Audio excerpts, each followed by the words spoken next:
Hi mga kabaka, it's me, Kabaka Chong. So, ang ating pinag-uusapan po ngayon ay tungkol sa cattle talker, no? Pambugaw po. Gaya ng nasabi ko, hindi po ito pamalo ng baka para sumunod sila sa inyo.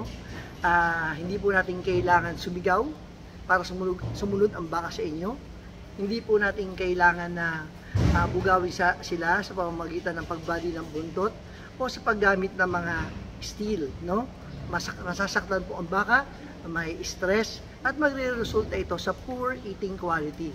So papakita ko sa inyo na i-extend ko lang po itong cattle talker na to. Sila po ay magagalawan na, no? Tignan nyo po.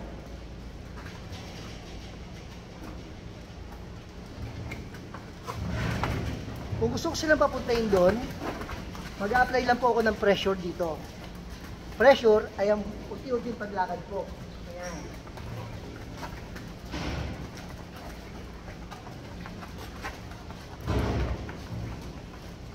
Okay ba mga kabaka? So, cattle talker yan. Sa mga susunod na mga vlog natin, itutulong ko po sa inyo sa farm naman, sa farm level, yung flight zone naman po, no? Kasi dito po ay, syempre, leverage po ito. Hindi naman ganoon kalakihan ang ating espasyo. Bye!